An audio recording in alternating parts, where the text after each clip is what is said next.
কারণ ইরানি জনগণের মাঝে যে বিষয়টা আপনি বলছিলাম যে তাদের মাঝে এই যুদ্ধ বিষয়টাকে তারা অতটা আমার কাছে মনে হয় গুরুত্ব নর্মাল মনে করে। তো সেক্ষেত্রে আমরা ওই পরিবেশে থাকার কারণে আমরা নিজেরাও আমার কাছে মনে হয়েছে যে যুদ্ধ অবস্থাটা আমার কাছে মনে হয়নি যে ওরকম অবস্থা। আচ্ছা, ইরানের এই যুদ্ধের কারণে স্বাস্থ্য ব্যবস্থার উপরে কতটা প্রভাব পড়েছে? তাদের স্বাস্থ্য ব্যবস্থার এখন কি অবস্থা? সত্যি বলি যে সাংবাদিক হওয়ার একটা ইচ্ছা ছিল। আমি দেখা যাচ্ছে যে রাজশাহীতে যখন ছিলাম তখন দেখা যাচ্ছে ক্লাস 7 থেকে স্থানীয় পত্রিকায় লেখালেখি করতাম, যেমন আমার এলাকার বিভিন্ন সমস্যাগুলো নিয়ে। বর্তমানে যে ইরান যুদ্ধ, এই পরিস্থিতিকে আপনি কিভাবে দেখছেন? আমাদের বাংলাদেশের যে মিডিয়াগুলো রয়েছে সেই জায়গাগুলো তারা মূলত চেষ্টা করে যে পশ্চিমা বিশ্বের যেগুলো রয়েছে, বিবিসি বলেন, CNN বলেন বা আল জাজিরা, এইগুলো তারা ফলো করে। তো সেক্ষেত্রে আসলে মূলত এইগুলো ফলো করার কারণে দেখা যাচ্ছে যে সেই যে অ্যাকুরেট তথ্যটা আমার কাছে মনে হয় আসে না। ইরানে এখন যে বাংলাদেশি শিক্ষার্থীরা যারা রয়েছে তাদের উদ্দেশ্যে আপনি আপনার কিছু বলার আছে কিনা? গত বইমেলায় একটি আপনার বই বের করেছেন আমার হাতে, সেই বইটি রয়েছে ইরান থেকে ডাক্তার হওয়ার গল্প, কামরুজ্জামান নাবিল।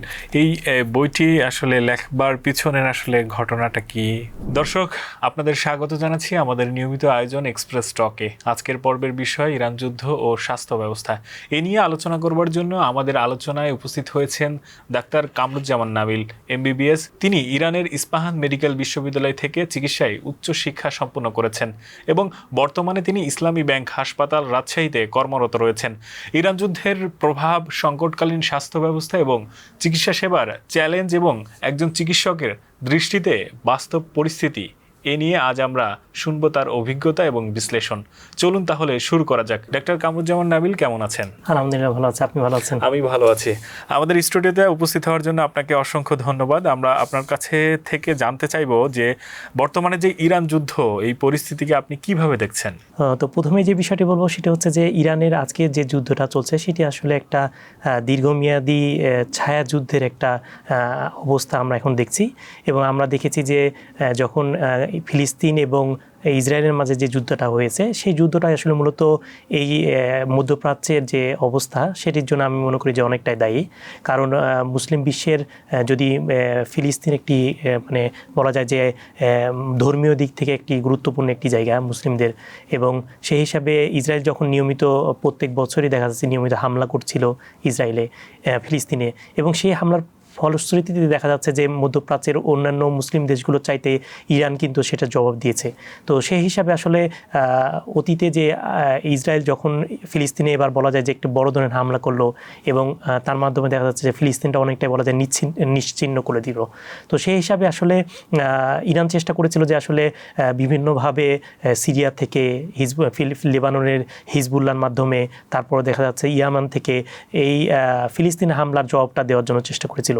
এবং এই জবাবগুলো দেওয়ার পরে দেখা যাচ্ছে যখন যেহেতু ফিলিস্তিন ইস্যুটা অনেকটাই ধামাচাপা বা দেখা যাচ্ছে যে একবার নিশ্চিহ্ন করে দেওয়া হলো, তারপরে কিন্তু আস্তে আস্তে পরিস্থিতিটা অন্যদিকে মোড় নিল।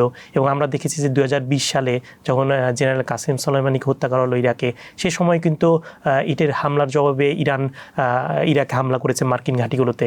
তো ওই অবস্থার প্রেক্ষিতে আসলে আস্তে আস্তে এমন পর্যায়ে চলে গেল, আমরা দেখেছি যে সিরিয়ার যে ইরানের রাষ্ট্রদূত ছিল তাকে হত্যা করা হয়েছিল, এবং লেবাননে হিজবুল্লাহর যারা নেতৃস্থানীয় নেতা ছিল তাদেরকে হত্যা করা হলো, এবং ইরানে যখন হামাসের কয়েকজন নেতা এসেছিল সে সময় কিন্তু তাদেরকে হত্যা করা হয়েছে। তো এর ফলে দেখা যাচ্ছে যে পরিস্থিতিটা আস্তে আস্তে ধীরে ধীরে আসলে অনেকটাই ঘোলাটাই হয়ে গিয়েছিল, এবং এর জবাবে আসলে মূলত এই পরিস্থিতি আমরা এখন দেখছি। এবং শেষ পর্যায়ে আমরা দেখেছি যে ইরানে সরাসরি দেখা যাচ্ছে আমেরিকা এবং ইসরায়েল হামলা করেছে, এবং সব কিছু মিলিয়ে আসলে আমার কাছে মনে হয় যে এই পরিস্থিতিটা আসলে একদিনের তৈরি না, এবং এটি দীর্ঘ সময়ের একটি পরিকল্পনা ছিল। আচ্ছা, ইরানের আগের থেকে যে যুদ্ধ ব্যবস্থা বা তাদের যে প্রযুক্তিগত যে উন্নয়ন, সেই উন্নয়নটা বেশ আমরা লক্ষ্য করেছি বেশ কয়েক বছর ধরে। তো ইরানের উপরে যে এত বড় একটা হামলা মানে চালানো হবে, সেই বিষয়টা ইরান আগে থেকে কোনো আঁচ করতে পেরেছিল কিনা? এখানে এই যে বিষয়টা বলতে চাই সেটি হচ্ছে যে আসলে ইরান এমন এক জাতি যারা আসলে যুদ্ধ করে অভ্যস্ত, এবং তারা তাদের নিজেদের দেশকে রক্ষার জন্য সবসময় এক ছিল। তো সেই ক্ষেত্রে আমরা দেখেছি যে 1979 সালে যে ইসলামী বিপ্লব হয়েছিল সে সময় কিন্তু সেই বিপ্লবকে মানে বাধাগ্রস্ত করার জন্য বা স্থায়ী না করার মানে টিকে যাতে না থাকে সেই জন্য ইরাক থেকে কিন্তু একটি হামলা করা হয়েছে, এবং ইরাকের সাথে ইরানের একটি দীর্ঘ সময় কিন্তু যুদ্ধ হয়েছে। কিন্তু তারপরেও দেখা যাচ্ছে ইরানের জনগণ কিন্তু সেই জায়গাতে মাথা নত করেনি, এবং ইরান সবসময় চিন্তা করে যে আসলে আমরা মধ্যপ্রাচ্যে যদি মুসলিম দেশ হিসাবে টিকে টিকে থাকতে চাই, তাহলে সেক্ষেত্রে অবশ্যই আমাদের প্রতি বাধা আসবে এবং প্রতিপক্ষ যারা বিশেষ করে পশ্চিমা বিশ্ব আসলে আমাদেরকে সেই জায়গায় টিকে থাকতে দিবে না। তো সেক্ষেত্রে আসলে সে সময় থেকে তারা কিন্তু প্রস্তুত যে আমাদের উপর হামলা হবে এবং আমরা কিভাবে সেই হামলাকে ট্যাকেল দিতে পারবো এবং সেই যুদ্ধ অবস্থাটাকে আমরা কিভাবে দীর্ঘায়িত বলি বা আমরা সর্বোচ্চ চেষ্টা করতে পারি। তো এই অবস্থায় আসলে আমরা এটাই দেখছি যে আসলে ইরান জানে যে আসলে মূলত তাদের উপর হামলা করা হবে এবং ইরান তারা সেভাবেই নিজেদেরকে তৈরি করেছে। আচ্ছা, ইরানের এই যুদ্ধের কারণে স্বাস্থ্য ব্যবস্থার উপরে কতটা প্রভাব পড়েছে? তাদের স্বাস্থ্য ব্যবস্থার এখন কি অবস্থা? আসলে এই স্বাস্থ্য ব্যবস্থা তো অবশ্যই আমরা দেখেছি যে যুদ্ধের যে অবস্থা তৈরি হয় সবসময় স্বাস্থ্য ব্যবস্থার উপর একটি বড় ধরনের প্রভাব পড়ে। আমরা দেখেছি যে যদি আমাদের বাংলাদেশে বলি, যদি ভূমিকম্প বা অন্যান্য যে বিষয়গুলো হয় বা বন্যার সময় যে দুর্যোগগুলো হয়, এই সময় আমরা যে স্বাস্থ্য ব্যবস্থার উপরেই সবচেয়ে বড় ধরনের একটা হুমকি পড়ে। তো সেক্ষেত্রে আসলে স্বাস্থ্য ব্যবস্থার প্রতি যে হুমকি বলবো যে এটি আসলে বলার মতো না, আসলেই কঠিন অবস্থা। এবং ইরানের প্রতি পশ্চিমা বিশ্বের যে একটি অবরোধ সবসময় ছিল অনেক আগে থেকেই, বিভিন্ন সময় বিশেষ করে ওষুধ শিল্প বা এরকম আমরা দেখেছি যে ইরানের 95 থেকে 97% দেখা যাচ্ছে তারা নিজেরা ওষুধ শিল্পে এগিয়ে আছে। তো সেক্ষেত্রে তারপরেও কিন্তু তাদের প্রতি কখনোই আসলে আমরা দেখেছি যে অবরোধের কোনো মানে থেমে থাকেনি। তো সেক্ষেত্রে আসলে এই অবস্থায় আমরা দেখেছি যে আসলে মূলত অপারেশন সিস্টেমে দেখা যাচ্ছে যে যেটা পরিকল্পনা, যে একটা রুগী আসলো, রুগীকে দেখা যাচ্ছে আমরা 3 সপ্তাহ পরে যে টাইমটা দিচ্ছি যে আপনার এ সময় আপনাকে অপারেশন করতে হবে, কিন্তু দেখা যাচ্ছে যে যুদ্ধ পরিস্থিতির কারণে দেখা যাচ্ছে সেই অপারেশনগুলো পিছিয়ে যাচ্ছে। তো সেক্ষেত্রে আসলে সেই স্বাস্থ্যের অবস্থা সেই রোগীগুলোর একটা ক্রনিক পর্যায়ে চলে যাচ্ছে। এরপর আমরা যে বিষয়টি বলবো সেটা হচ্ছে যে আমাদের যে মানে যুদ্ধের সময়ের কারণে দেখা যাচ্ছে যে অনেক কিছু যে সাপ্লাইগুলো রয়েছে বা বিভিন্ন জায়গা থেকে দেখা যাচ্ছে আমরা অক্সিজেন সিলিন্ডার বলি বা অন্যান্য যে ওষুধ শিল্পের যে বিভিন্ন জায়গায় সাপ্লাই রয়েছে যে যুদ্ধ অবস্থা বিরাজ করার জন্য, দেখা যাচ্ছে যে সেইগুলো ঠিকমতো হাসপাতালগুলোতে প্রত্যন্ত অঞ্চলে পৌঁছাচ্ছে না। তো সেক্ষেত্রে এটাও একটি বিষয় রয়েছে। এর পাশাপাশি বলবো যেটি গুরুত্বপূর্ণ সেটি হচ্ছে যে চিকিৎসা ক্ষেত্রে যারা নিয়োজিত রয়েছে তাদের আসলে মানসিক অবস্থা একটি গুরুত্বপূর্ণ বিষয়। এবং আমরা এর পাশাপাশি দেখেছি যে আসলে তারা দীর্ঘ সময় কিন্তু তারা ডিউটি করছেন। তো সেক্ষেত্রে তাদের নিজেরা ডিউটি করছেন এবং পাশাপাশি দেখা যাচ্ছে তাদের পারিবারিক একটা চিন্তা থাকছে যে ডিউটির সময় তার পরিবার ঠিক আছে কিনা বা সুস্থ আছে কিনা, সেটাও কিন্তু একটি বিষয় গুরুত্বপূর্ণ হয়ে দাঁড়িয়েছে। যদিও আপনি ওখান থেকে পড়াশোনা করেছেন, সেই জায়গা থেকে আপনার বিভিন্ন ওই জায়গার চিকিৎসকদের সাথে আপনার হয়তো নিয়মিত যোগাযোগ হয়, সেই জায়গা থেকে আপনি কি এমন কোনো তথ্য পেয়েছেন বা এমন কোনো কথা আপনার সাথে হয়েছে যেটা বর্তমানে আসলে জরুরি চিকিৎসা সেবায় সবচেয়ে বড় সংকট তাদের কি রয়েছে, কি সংকটে আছে তারা? এখানে যে বিষয়টা বলবো সেটা হচ্ছে যে সার্বিকভাবে স্বাস্থ্য ব্যবস্থার উপরে সবচেয়ে বড় যে হুমকিটা বা বলা যায় যা আঘাতটা পড়েছে। এবং এর পাশাপাশি ওষুধ শিল্পের যে বিষয়টা বলছিলাম, বিশেষ করে আসলে মূলত ইরান নিজস্ব ওষুধ শিল্পে অনেকটা এগিয়েছে, কিন্তু তারপরেও দেখা যাচ্ছে কিছু কাঁচামাল বলি বা দেখা যাচ্ছে যে কিছু কিছু রিএজেন্ট বিশেষ করে হার্টের কার্ডিয়াক সিস্টেমের, তারপর এর পাশাপাশি ডায়ালাইসিসের জন্য এই বিষয়গুলো আসলে খুবই ইম্পর্টেন্ট। তো সেক্ষেত্রে এই জায়গাগুলোতে আসলে মূলত আমার কাছে মনে হয়েছে যে বা আমি তাদের সাথে কথা বলে আমার কাছে মনে হচ্ছে যে এই জিনিসগুলো তাদের জন্য গুরুত্বপূর্ণ। এবং এর পাশাপাশি আরেকটা যেটা বলবো সেটা হচ্ছে আমরা দেখছি যে এখন মানে যখন যুদ্ধ চলছে তখন দেখা যাচ্ছে একসাথে অনেক রুগী আসছে এবং তখন দেখা যাচ্ছে যে আমরা দেখা যাচ্ছে নর্মালি যারা অসুস্থ তাদেরকে চিকিৎসা না দিয়ে দেখা যাচ্ছে যারা আহত হয়ে আসছে যুদ্ধে তাদেরকে চিকিৎসা দেওয়ার একটা পরিকল্পনা থাকছে, কারণ তাদের অবস্থা আরও গুরুতর। তো সেক্ষেত্রে আসলে একটা হেলথ সিস্টেমের দেখা যাচ্ছে যে নিয়ম যেটা আছে যে আমরা কাকে সুযোগ দিব বা কাকে চিকিৎসা কাকে আগে দিব, এই বিষয়টার কারণে আসলে মূলত এই অবস্থাটা তৈরি হয়েছে যে আসলে হেলথ সেক্টরটা পুরোটা একটা বলা যায় যে একটা কঠিন মুহূর্তের সম্মুখীন হয়েছে। ইরানের ওষুধ তৈরির ক্ষেত্রে কাঁচামালটা কি ইরান থেকেই মানে উৎপাদন করা হয় না বাইরের দেশ থেকে নেওয়া হয়? ইরানের কিছু কিছু আছে, আসলে ইরান প্রথম থেকে বিপ্লবের পর থেকে আসলে মূলত তারা নিজের কাঁচামাল তৈরি করার চেষ্টা করেছে, কিন্তু কিছু কিছু বিষয় আছে যেগুলো আসলে নিজের দেশে তৈরি করা সম্ভব না। তা সেক্ষেত্রে পশ্চিমা দেশ বা অন্যান্য যে ইউরোপীয় কান্ট্রি যেগুলো রয়েছে সেই জায়গাগুলো থেকে নিয়ে আসতে হয়। এবং যুদ্ধের ফলে যে বিষয়টি হয়েছে সেটি হচ্ছে যে আমরা তৃতীয় দেশের মাধ্যমে আমাদেরকে এই ওষুধের কাঁচামালগুলো নিয়ে আসতে হয়েছে। তো যুদ্ধের কারণে দেখা যাচ্ছে যে যোগাযোগ ব্যবস্থার একটি ঝামেলা হয়েছে। তারপর দেখা যাচ্ছে যে কাঁচামালগুলো আমরা কিনছি সেটার যে টাকা দিতে হবে বা যেটি মানে পেমেন্ট করতে হবে সেই পেমেন্ট সিস্টেমে একটু সমস্যা হয়েছিল। তো সেক্ষেত্রে আসলে মূলত কাঁচামাল দেশে তৈরি যেগুলো সম্ভব সেগুলো করা হয়েছে, কিন্তু দেশের বাইরে থেকে যে কাঁচামালগুলো তৈরি হয় সেই জায়গাগুলোতে আসলে মূলত কঠিন অবস্থা বিরাজ করছে। আপনি যেহেতু দীর্ঘদিন ইরানে ছিলেন, সেই জায়গা থেকে ইরানে এখন যারা চিকিৎসারত রয়েছে, যারা স্বাস্থ্যকর্মী রয়েছে, যুদ্ধকালীন সময়ে তাদের ডিউটি পালন করা লাগছে, তারা কাজ করছে, এই সময়টা আসলে মানসিকভাবে একজন চিকিৎসকের কিভাবে তার উপরে কতটা চাপ বাড়ে আপনার কাছে কি মনে হয়? যে বিষয়টি বলছিলাম যে আসলে চিকিৎসকদের আসলে হাসপাতালে যখন ডিউটি থাকে নর্মালি দেখা যাচ্ছে যে 6 ঘন্টা 8 ঘন্টা যদি ডিউটি করে সেটা একটি বিষয় দাঁড়ায়। আর আরেকটা দেখা যাচ্ছে যে পেশেন্টের সংখ্যা ফলো বেড়ে যাচ্ছে। আমরা দেখছি বাংলাদেশে যেমন যে হামের চিকিৎসা বা অন্যান্য যে ইস্যুগুলো তৈরি হচ্ছে বা হাসপাতালের তুলনায় যে বেড সংখ্যা অনেক বেশি, তো সেই ক্ষেত্রে আসলে মূলত একজন রুগী বা দুইজন যে নার্স বা সব কিছু ডাক্তারের জন্য এই জায়গাগুলো অবস্থা কঠিন পরিস্থিতি তৈরি হয়। তো সেক্ষেত্রে অবশ্যই নর্মাল ডিউটির চাইতে বেশি করলে মানসিক অবস্থায় অবশ্যই প্রভাব পড়ে। এর পাশাপাশি দেখা যাচ্ছে যে কঠিন সামনে দেখা যাচ্ছে যে ডাক্তার বা নার্সের সামনে দেখা যাচ্ছে একসাথে 5-6 জন শহীদ হচ্ছে। তো সেক্ষেত্রে আসলে এই পরিস্থিতিগুলো আসলে একটি মানসিক অবস্থায় অবশ্যই প্রেশার পড়ে। যদিও করোনার সময় আমরা দেখেছি যে করোনার সময় আমি যেহেতু ইরানে ছিলাম সেই সময় দেখেছি যে সেখানে আসলে মানে কিছুক্ষণ পরপর রুগী মানে মারা গেছে করোনা আক্রান্ত হয়ে। তো সেক্ষেত্রে আসলে সেই অবস্থা থেকে ইরান কিন্তু বলা যায় যে যথেষ্ট মানে তাদের মানসিকভাবে প্রস্তুত আমার কাছে মনে হয়েছে। তো সেক্ষেত্রে তারপরেও দেখা যাচ্ছে যে যেহেতু মানে অনাকাঙ্ক্ষিত একটি যুদ্ধ এবং এই যুদ্ধে দেখা যাচ্ছে যারা মারা যাচ্ছে পরিবারের সদস্যরা মারা যাচ্ছে, তো সেক্ষেত্রে আসলে তাদের মানসিক অবস্থায় মানে প্রচুর একটা বলা যায় যে ট্রমার একটা সৃষ্টি হচ্ছে। নারী ও শিশু বয়স্কদের আসলে চিকিৎসা সেবায় কি ধরনের চ্যালেঞ্জের মধ্যে তাদেরকে পড়তে হচ্ছে? এখানে আসলে শিশুদের ক্ষেত্রে যে বিষয়টি বলবো সেটা হচ্ছে যে আপনার টিকার যে নর্মালি যে শিডিউলগুলো রয়েছে, তো আপনার এই টিকার কারণে দেখা যাচ্ছে যে সেইগুলো যুদ্ধের কারণে দেখা যাচ্ছে পিছিয়ে যাচ্ছে। টিকার যে টাইমগুলো রয়েছে বাচ্চাদের ক্ষেত্রে বলি সব ক্ষেত্রে। তারপরে এর পাশাপাশি দেখা যাচ্ছে অপুষ্টি, যারা দেখা যাচ্ছে যে শিশুদেরকে আমরা দেখা যাচ্ছে যে জন্মের পরেই দেখা যাচ্ছে যে অনেক সময় ডাক্তারদের শরণাপন্ন হইতে হয় যে নর্মালি যে ফলো আপের একটা যে বিষয় রয়েছে সেই বিষয়টা কিন্তু হ্যাম্পার হচ্ছে। এবং আমরা নর্মালি দেখলাম যে আসলে এটা নিয়ে যদি আছে বাংলাদেশের যদি উদাহরণটা দিই যে হামের টিকা গত বছর দেওয়া হয়েছে কিনা সেটি নিয়ে অনেক প্রশ্ন রয়েছে। তো সেক্ষেত্রে ওই প্রশ্নগুলোর কারণে দেখা যাচ্ছে যে যদি ইরানে যে স্বাভাবিক অবস্থা ছিল আগেও, কিন্তু এই যুদ্ধ অবস্থা করার কারণে দেখা যাচ্ছে টিকার একটি মানে ভ্যাকসিনের যে বিষয়টা রয়েছে সেটি ঝামেলা হচ্ছে।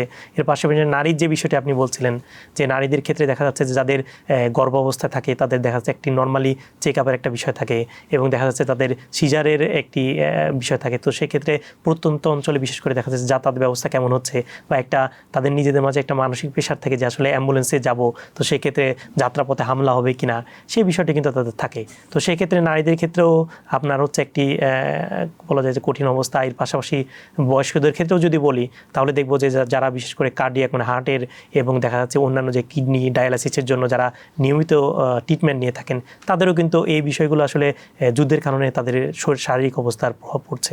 যে যুদ্ধের কারণে যে আন্তর্জাতিক যে অনেক নিষেধাজ্ঞা রয়েছে সেই নিষেধাজ্ঞার কারণে ইরানের স্বাস্থ্য ব্যবস্থার উপরে কি অতিরিক্ত চাপ সৃষ্টি হচ্ছে কিনা? স্বাস্থ্য ব্যবস্থার উপরে তো আগে থেকেই ইরানের পশ্চিমা বিশ্বের যে ছিল অবরোধ ছিল, সেক্ষেত্রে স্বাস্থ্য ব্যবস্থা বিশেষ করে যে বলছিলাম যে কাঁচামাল এই বিষয়টাতে অবশ্যই প্রভাব ছিল। আর যুদ্ধ অবস্থা বিরাজ করার কারণে দেখা যাচ্ছে যে ওই যে বিষয়টা বললাম যে হাসপাতালের যে অবস্থা তৈরি হচ্ছে মানে হাসপাতালে চিকিৎসা সেবা যে ব্যাহত হচ্ছে বা দেখা যাচ্ছে যে যারা নিয়মিত চেক আপ করেন বা নিয়মিত চিকিৎসা নেন তাদের যে বিষয়টি দেখা যাচ্ছে তারা পিছনে চলে যাচ্ছে, মানে যারা আহত হচ্ছে যুদ্ধে বা গুরুতর আহত হচ্ছে তাদেরকে চিকিৎসা সেবা দেওয়ার কারণে এটি ঝামেলা হচ্ছে। এর পাশাপাশি যেটি সমস্যা সেটি হচ্ছে যদিও ইরানে আইসিইউর সংখ্যা মানে বিশেষ করে যারা আহত হয় তাদের তো সার্জারির পরে দেখা যাচ্ছে যে আইসিইউর প্রয়োজন হয় বা তাৎক্ষণিক একটা আইসিইউর প্রয়োজন হয়, তাহলে সেক্ষেত্রে সেই আইসিইউর সংখ্যা মানে তাদের জন্য নির্দিষ্ট কিনা। যদিও দেখা যাচ্ছে করোনার সময় ইরানে দেখা যাচ্ছে যে জনগণের তুলনায় আইসিইউর সংখ্যা মানে সমতা একটা প্রস্তুতি নিয়েছিল সে সময়, কিন্তু এই অনাকাঙ্ক্ষিত পরিস্থিতির কারণে দেখা যাচ্ছে আইসিইউর সংখ্যাটাও একটি বড় একটা ফ্যাক্ট হয়ে দাঁড়িয়েছে। আপনি ইস্পাহান মেডিকেল বিশ্ববিদ্যালয় থেকে লেখাপড়া করেছেন, এখন যুদ্ধ পরিস্থিতিতে আপনার বিশ্ববিদ্যালয়ে আপনার ক্যাম্পাসের সবশেষ কি অবস্থা? আপনার শিক্ষক এবং সহপাঠীর মাধ্যমে কি জানতে পেরেছেন? আসলে যুদ্ধ অবস্থা বিরাজ করার পরে যখন আমরা দেখলাম যে আসলে তখন যোগাযোগ অনেকটাই বিচ্ছিন্ন, কয়েকদিন অনেকটাই বিচ্ছিন্ন ছিল। তো পরবর্তী সময় আসলে কয়েকজনের সাথে আমার যোগাযোগ হয়েছে, আমাদের জুনিয়র বিশেষ করে যারা বিদেশি শিক্ষার্থী আছে বিভিন্ন দেশে। দেখা যাচ্ছে আমি যখন গ্র্যাজুয়েশন শেষ করলাম সেই সময় দেখা যাচ্ছে তারা জুনিয়র ছিল আমার, এখন দেখা যাচ্ছে তারা হাসপাতালে ডিউটি করছে। তো সেই ক্ষেত্রে তাদের সাথে যোগাযোগ করে এবং তারা খুবই মানে বলা যায় যে তাদের নিজেদের মাঝে একটা ভীতি অবশ্যই কাজ করবে, বিশেষ করে পরিবারের সাথে যখন তারা কথা বলে দেখা যাচ্ছে যে তারা কেমন আছে। সবসময় বাংলাদেশ বা যেমন বাংলাদেশি কয়েকজন শিক্ষার্থী আছে, জি বাংলাদেশি শিক্ষার্থী আছে যেমন বিশেষ করে তেহরান মেডিকেল বিশ্ববিদ্যালয়ে কয়েকজন আছে। এর পাশাপাশি দেখা যাচ্ছে ধর্মীয় যারা পড়াশোনা করে ধর্মীয় নগরী কমে যেখানে নিয়মিত হামলা হয়েছে, এবং এর পাশাপাশি দেখা যাচ্ছে যে উত্তরাঞ্চলের কয়েকটি জায়গা আছে যেখানে ধর্মীয় শিক্ষা শিক্ষায় পড়াশোনা করছে অনেক বাংলাদেশি। তো সেক্ষেত্রে আসলে তাদেরও একটি পারিবারিক একটা মানে চাপ একটা রয়েছে, যে আসলে পারিবারিক চিন্তার কারণে দেখা যাচ্ছে যে তাদের নিজেদের মাঝে একটা মানসিক প্রেশার পড়ছে। বাংলাদেশি শিক্ষার্থী আহত অথবা নিহত না, এরকম আলহামদুলিল্লাহ কখনো আমি আমার তথ্যে আমি পাইনি।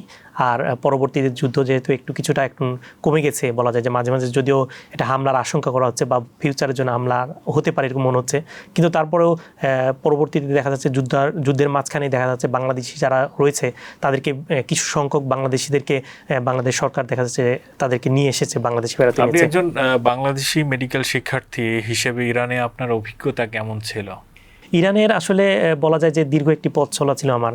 তো আমার 7 বছর সেখানে ছিলাম, এবং সেখানে 7 বছর থাকার পরে আমার কাছে তাদের কাছে আসলে মানে স্ট্রাকচারালি এবং তাদের আচার ব্যবহার আসলে সব কিছু মিলে মানে আমি অভিভূত হয়েছি। এবং যখন দেখা যায় যখন সেখানে গেলাম তখন আমরা দেখেছি প্রথমে আসলে ভাষা শিখতে হয়েছে আমাদেরকে ফার্সিতে, যেহেতু রোগীদের সাথে কমিউনিকেশনের জন্য ফার্সির একটা ভাষা কোর্স রয়েছে। ফার্সি ভাষা শিখতে কি কষ্ট হয়েছে? প্রথমে আমার কাছে অতটা মনে হয়নি, প্রথম দিকে একটু আনকমন মনে হতো, কিন্তু পরবর্তীতে দেখা যাচ্ছে দীর্ঘ সময় এবং টিচারদের আগ্রহ শেখানোর প্রতি এবং আন্তরিকতা, এই বিষয়টার কারণে আসলে আমার কাছে মানে পজিটিভ মনে হয়েছে যে এটা আসলে শেখা সম্ভব হবে। তো সেখানে 6 মাস কোর্স ছিল ফার্সি ভাষার। তো সেখানে সেটা পাশ করার পরে দেখা যাচ্ছে প্রি ইউনিভার্সিটি একটা কোর্স ছিল, মানে আমাদের বাংলাদেশে যেটা মেডিকেলের পূর্বে যেমন ফিজিক্স কেমিস্ট্রি সায়েন্সের যেগুলো আছে সেগুলো পড়াশোনা মানে একটা কোর্স ছিল। তারপর সেই নাম্বারের ভিত্তিতে আমাদেরকে মেডিকেলে মানে একটা সিলেক্ট করে, তো আমাকে ইস্পাহান মেডিকেল বিশ্ববিদ্যালয় দিল। তো ওইখানে যাওয়ার পরে দেখা যাচ্ছে যে টিচারদের সাথে কমিউনিকেশন এবং মানে মূলত বিদেশি শিক্ষার্থীদের প্রতি তাদের একটা আন্তরিকতা আমি দেখেছি। এবং বিশেষ করে আমরা যারা মানে বিভিন্ন দেশ থেকে গেছি তাদের বিভিন্নভাবে সহায়তা করার বিষয়টা, এবং তাদের হেলথ সেক্টরে যে মানে ধীরে ধীরে যখন আমরা হেলথ সেক্টরের মাঝে সম্পৃক্ত হতে শুরু করলাম, তো তাদের মানে হেলথ সেক্টরটা এতটাই সুন্দর যে আসলে গোছানো বলা যায়, এবং দীর্ঘ সময় আসলে তারা কি বলবো যে একটা গড়ে উঠেছে, মানে এত দ্রুত না, মানে দীর্ঘ সময় নিয়ে তারা করেছে। বিশেষ করে 1979 সালে যে ইসলামী বিপ্লব হলো, সেই বিপ্লবের পরে যখন ইমাম খোমেনি রহমতুল্লাহ যখন আসলে বাংলাদেশ থেকেও চিকিৎসকদেরকে নিয়ে গেছিলেন যে আসলে তাদের স্বাস্থ্য সেক্টরটাকে কিভাবে মানে সুগঠিত করা যায়, তো সেই সময় আসলে তাদের যে প্রত্যন্ত অঞ্চল ছিল বা দূরবর্তী সেই জায়গাগুলোতে বাংলাদেশের চিকিৎসকরা গিয়েছিলেন। তো আমি এটার সাথে একটা যোগ করি, সেটি হচ্ছে যে মাঝে মাঝে আমি চেষ্টা করতাম যে ইরানিদের সাথে প্রত্যন্ত অঞ্চলের ইরানের জনগণের সাথে মানে সম্পৃক্ত হওয়ার। তো মেডিকেল ক্যাম্পে গেলে তো একদিন মানে অনেক প্রত্যন্ত অঞ্চলে আমাদের ইস্পাহান যে শহরটি ছিল সেটি আসলে মূলত 2টা ইস্পাহান শহর একটা বাংলাদেশ, মানে এত বড় এরিয়া, একটা বাংলাদেশ মানে এত বড় এরিয়া। তাহলে যদি একটা প্রভিন্স যদি এত বড় হয় তাহলে সেক্ষেত্রে একটা দেশের সমান, মানে 2টা প্রভিন্স মিলে, তাহলে সেক্ষেত্রে ইরান কত বড় আয়তনের দেশ। তো সেখানে যাওয়ার পরে দেখা যাচ্ছে যে তারা বলছিলেন যে আসলে 1979 সালে বাংলাদেশে অনেক ডাক্তার ছিল এবং তাদের নামও অনেকজনের নাম তারা কিন্তু মনে রেখেছে। তো সেই সময় আসলে আমার কাছে মনে হয়েছিল যে আসলে সেই সময় 1979 সালে যাতায়াত ব্যবস্থাতে কীভাবে বাংলাদেশি চিকিৎসকরা একটি অন্য দেশের চিকিৎসা ব্যবস্থা মানে গঠন করার জন্য কষ্ট করেছেন, কিন্তু আমরা আলটিমেটলি সে সময় হিসাব করে দেখাচ্ছে এটা মানে নিজের বলতে খারাপ লাগে যে আসলে বাংলাদেশের স্বাস্থ্য ব্যবস্থার কতটুকু উন্নতি হয়েছে। মানে আমি দেশে ফেরার পর আমি দেখছি মিলিয়ে যে আসলে এটা আমাদের জন্য আসলে অনেকটা বড় দুঃখজনক। যে ইরানে যে আপনি পড়াশোনা করতে গেলেন আসলে কি কোন অনুপ্রেরণায় আপনি ওখানে গেলেন? আপনি তো জানতেন হয়তো যে ইরানে যে কোনো সময় যুদ্ধ হতে পারে বা যুদ্ধ হওয়ার সম্ভাবনা আছে, তারা সবসময় যুদ্ধের একটা প্রস্তুতির মধ্যে দিয়ে চলে। আপনার কাছে কোন অনুপ্রেরণা থেকে আপনি ইরানে মেডিকেল চিকিৎসা পড়াশোনা করার জন্য আপনি গেলেন? ইরানের ইসলামী বিপ্লবের প্রতি একটা ভালো লাগা সবসময় ছিল আমরা, এবং ইরানের দেখা যাচ্ছে যখন স্কলারশিপ পেলাম তখন আসলে আমার কাছে মনে হয়েছিল যে আসলে ইরান দেশের মানে মুসলিম দেশে আমরা যদি বলি সামরিক খাত বা অন্যান্য যে সেক্টরগুলো রয়েছে সেই জায়গাগুলো তো অনেকটা উন্নতি করেছিল। সেটা আমরা মানে আমি যখন 2014-তে যাই তখন সেই সময় থেকে কিন্তু আমরা সেই বিষয়টি দেখা যাচ্ছে বিভিন্ন মিডিয়ায় বা দেখা যাচ্ছে যে দেখেছি, এবং এর পাশাপাশি আমরা দেখেছি যে বিভিন্ন টিভিতে কিন্তু বাংলাদেশে ইরানি ছবি মানে করা হতো, প্রচার করা হতো সে সময়। তো সেই সময় থেকে আমরা দেখতাম যে আসলে তাদের মাঝে যে একটা নিজ দেশকে রক্ষার জন্য যে মানে উৎসাহ বা তাদের মানে কি বলবো যে তাদের নিজেদের আগ্রহ এবং তাদের চেষ্টা নিজ দেশকে এগিয়ে নিয়ে যাওয়ার জন্য, তো সেই বিষয়গুলো আমাকে অনেকটা আগ্রহ সৃষ্টি করেছে। এবং এর পাশাপাশি যখন দেখলাম যে স্কলারশিপে একটা পড়ার সুযোগ পাচ্ছি, তো আমার কাছে মনে হয়েছে যে আসলে অন্যান্য দেশ বা দেশ মানে বাংলাদেশে বলি, তো সেক্ষেত্রে আমার কাছে মনে হচ্ছে যে এই সুযোগটা আসলে নেওয়া উচিত, যাতে করে অন্য দেশের চিকিৎসা ব্যবস্থাটাকে আমরা দেখে দেখা যাচ্ছে সেখান থেকে আমার মনে হয় কিছু হয়তোবা মানে কিছু আমার নেওয়ার সুযোগ থাকবে। আপনি ওখানে থাকাকালীন অবস্থায় কোনো ছোটখাটো বা ছোট বড় কোনো যুদ্ধ সংগঠিত হয়েছে? যুদ্ধ বলতে দেখা যাচ্ছে সে সময় যে 2020 সালে কাসিম সোলাইমানিকে যখন হত্যা করা হলো ইরাকে, সে সময় একটি যুদ্ধ অবস্থা তৈরি হয়েছিল। তো সেই সময় আসলে আমাদের ছুটি দিয়ে দিয়েছিল কয়েকদিনের জন্য, এবং মূলত তখন তো ইরানের সরাসরি হামলার মানে আমেরিকা কখনো তখন চিন্তা করেনি, কারণ তাদের হয়তো বা প্রস্তুতিতে সমস্যা ছিল। মূলত ইরাকে যখন হামলা করা হলো, দিয়ে হত্যা করা হলো, তখন দেখা যাচ্ছে সেই জবাবে ইরান হামলা করেছিল মার্কিন ঘাঁটিগুলোতে ইরাকের।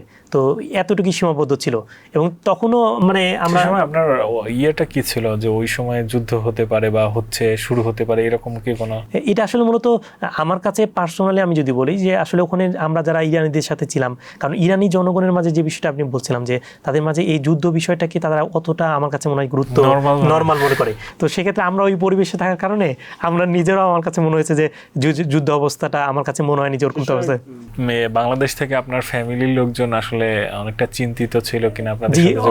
অবশ্যই চিন্তিত ছিল, কিন্তু দেখা যাচ্ছে আমরা যখন নিজেদেরকে মনে করছি যে এই বিষয়টা অতদূর যাবে না, বা দেখা যাচ্ছে যে যুদ্ধ অবস্থা তৈরির এখনো সময় হয়নি, তো এই বিষয়গুলো বোঝানোর পরে দেখা যাচ্ছে যে সেই সাপোর্টটা হয়তো আমাদের পরিবার থেকে আমরা পেয়েছিলাম। তো সেক্ষেত্রে আমার কাছে মনে হয়নি যে আসলে এই পরিস্থিতিটাকে কঠিন কোনো কিছু বা অনেক গভীরে যেতে পারে, আমার কাছে তখনও মনে হয়নি, কিন্তু যেটা এখন গেল। আচ্ছা, আমরা সামাজিক যোগাযোগ মাধ্যমে সম্প্রতি দেখতে পাচ্ছি যে ইরান যুদ্ধ নিয়ে বিভিন্ন ধরনের মিস ইনফরমেশনের বিষয়টা কিন্তু আমরা দেখে আসছি। তো সেই জায়গা থেকে আমরা আসলে কোন ইনফরমেশনটা আসলে ইরানের সাথে সংশ্লিষ্ট বা এটা অ্যাকুরেট তথ্য, সেই বিষয়টা আমরা কিভাবে বুঝবো? এরকম কি কোনো অপশন আছে কিনা আপনার জানা? মূলত আমি ইরান ইসরায়েল যুদ্ধের যে সময়টা ছিল, সেই সময় আসলে মূলত আমি টুইটার এবং টেলিগ্রাম ফলো করতাম তাদের আপডেটের জন্য। আসলে মূলত এখানে যেটা সমস্যা সেটা হচ্ছে যে ইরানের মানে আপনার হচ্ছে যে তথ্যগুলো প্রচার করা হয় সেগুলো দেখা যাচ্ছে ফার্সি মাধ্যমে। তো সেক্ষেত্রে আমাদের বাংলাদেশের যে মিডিয়াগুলো রয়েছে সেই জায়গাগুলো তারা মূলত চেষ্টা করে যে পশ্চিমা বিশ্বের যেগুলো রয়েছে, বিবিসি বলেন, CNN বলেন বা আল জাজিরা, এইগুলো তারা ফলো করে। তো সেক্ষেত্রে আসলে মূলত এইগুলো ফলো করার কারণে দেখা যাচ্ছে যে সেই যে অ্যাকুরেট তথ্যটা আমার কাছে মনে হয় আসে না। এবং আসলে পশ্চিমা বিশ্বের যে নিউজ সাইটগুলো রয়েছে এগুলো পুরোটাই বলা যায় যে তাদের মতো করে নিউজগুলো তৈরি করে। তো সেক্ষেত্রে আসলে আমরা যখন ইরানের যে ইংলিশ নিউজ মাধ্যমগুলো রয়েছে, রাষ্ট্রীয় গণমাধ্যমগুলো রয়েছে, তো সেক্ষেত্রে আসলে সেই জায়গাগুলোতে পেতে অনেক সময় দেখা যাচ্ছে যে নিউজগুলো অনেকটা দেরি হয়ে যায়। তো সেক্ষেত্রে আমরা অনেকটা সে সময় ওয়েট করি না, বা দ্রুত নিউজ প্রচারের একটা বিষয় থাকে। তো সেক্ষেত্রে 2-3টা জায়গায়, যেমন টেলিগ্রামের কথা বললাম, পাশাপাশি দেখা যাচ্ছে যে টেলিগ্রামে দেখা যাচ্ছে কয়েকটা চ্যানেল, বা দেখা যাচ্ছে এখানে আবার বিষয়টা আছে যে কোন চ্যানেলটা অথেন্টিক নিউজ দিচ্ছে কিনা সেটাও আপনাকে মানে ভেরিফাই করতে হবে। সেক্ষেত্রে টুইটার এবং টেলিগ্রাম এই দুইটা আমি নিজে ফলো করতাম। এর পাশাপাশি দেখা যাচ্ছে যে যদি এমার্জেন্সি বা কোনো দেখা যাচ্ছে যে তথ্যটা প্রচার করলে দেখা যাচ্ছে মানুষ বিভ্রান্ত হবে, সেই তথ্যর ক্ষেত্রে দেখা যাচ্ছে আমি অপশন রাখতাম যে রাষ্ট্রীয় কোনো গণমাধ্যমে সেই নিউজটা আসলে সেটা মানে শেয়ার করা বা মানে তথ্য মানে নিজের মাঝে করার এই বিষয়টা চেষ্টা করতাম। আমি দেখেছিলাম যে আপনার ফেসবুকে আমি একটু ফলো দিয়ে রাখছি যে যুদ্ধ চলাকালীন সময় আপনি বেশ ভালো আপডেট দিচ্ছিলেন। তো এইটা যে ওই দেশে পড়াশোনা করার কারণে আপনি ওইটা দায়বদ্ধ হিসেবে নিয়েছিলেন, না কোন দায়বদ্ধতা থেকে আসলে এই প্রচারগুলো করছিলেন? আসলে আমার ছোট থেকে যে যদি সত্যি বলি যে সাংবাদিক হওয়ার একটা ইচ্ছা ছিল। আমি দেখা যাচ্ছে যে রাজশাহীতে যখন ছিলাম তখন দেখা যাচ্ছে ক্লাস 7 থেকে স্থানীয় পত্রিকায় লেখালেখি করতাম, যেমন আমার এলাকার বিভিন্ন সমস্যাগুলো নিয়ে, তো সেগুলো প্রচার করতো, এবং সেই জায়গা থেকে একটা আগ্রহ ছিল। এবং আমার কাছে মনে হয়েছে যে সাংবাদিক পেশাটা এমন যে মানুষকে সচেতন করার ক্ষেত্রে একটা গুরুত্বপূর্ণ একটা ভালো একটা বলা যায় প্রফেশন। তো সেই ক্ষেত্রে ইরানে যখন গেলাম, ইরানে যাওয়ার পরে দেখা যাচ্ছে যে ইরানের প্রতিনিধি হিসাবে নিউজ 24 ছিলাম দীর্ঘ সময়। এবং দেখা যাচ্ছে যে আরেকটা যদি বলি যে ফেসবুকে যখন আমাদের মিশরে যখন যে তাহরির স্কোয়ার সহ মুসলিম ব্রাদারহুডের যে অবস্থা ছিল, সেই সময় থেকে দেখা যাচ্ছে ফেসবুকে নিউজ শেয়ারের একটা আগ্রহ ছিল, এবং দেখা যাচ্ছে বিভিন্ন মানুষকে জানানোর যে বিষয়টা রয়েছে সেটি। এবং ফিলিস্তিন এবং ইসরায়েল যুদ্ধে দেখা যাচ্ছে নিয়মিত কিন্তু হামলা হতো প্রত্যেক বছরই বলা যায়, বিশেষ করে রমজান মাসে। তো সেই ক্ষেত্রে এই হামলার নিউজগুলো শেয়ার করা, কারণ আসলে বাংলাদেশের মানুষ আসলে অনেকে এই বিষয়গুলো নিয়ে জানে না, যে মানে তারা ফেসবুক ইউজ করে দেখা যাচ্ছে তাদের ফ্রেন্ড সার্কেলের জন্য বা দেখা যাচ্ছে বাংলাদেশের নিউজের জন্য। কিন্তু আমার কাছে মনে হয়েছে যে মুসলিম আমি যদি নিজেকে দাবি করি তাহলে দেখা যাচ্ছে যে ইরান এবং মুসলিম বিশ্বের যে দেশগুলো রয়েছে সেই দেশগুলোর আসলে আপডেটগুলো যদি না জানি, বা পশ্চিমা বিশ্ব বা ইসরায়েল মুসলিমদেরকে কীভাবে নির্যাতন করছে সেই বিষয়গুলো যদি না জানি, তাহলে সেক্ষেত্রে আসলে আমাদের নিজেদের মাঝে সেই জিনিসটা তৈরি হবে না, এবং ভবিষ্যৎ প্রজন্মকে কিন্তু সেই বিষয়টা তৈরি করতে পারবে না। যেমন বিশেষ করে যদি বলি যে এই যে কিছুদিন আগে আন্নাকবা দিবস গেল, বা দেখা যাচ্ছে বিভিন্ন যে মুসলিম বিশ্বের যে মানে বিশেষ করে ফিলিস্তিনের যে দিবসগুলো সম্পৃক্ত, সেগুলো আমরা আসলে ভবিষ্যৎ প্রজন্মকে কতটুকু জানাতে পারছি।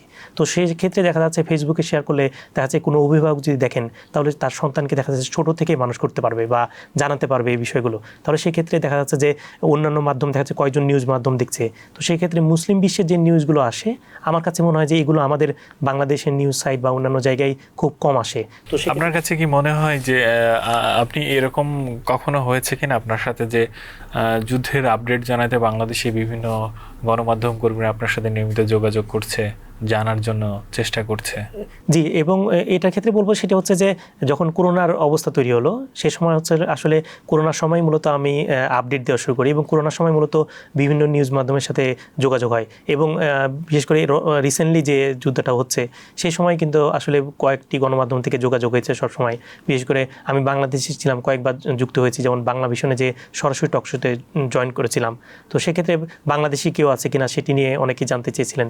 তো আসলে যোগাযোগ ব্যবস্থা ভালো না হওয়ার কারণে দেখা যাচ্ছে ইরান থেকে খুব কমজনই সরাসরি নিউজ মাধ্যমগুলোতে লাইভে যুক্ত হওয়ার সুযোগ পেয়েছে। তো সেক্ষেত্রে আমি বাংলাদেশ থেকে যুক্ত হয়েছিলাম।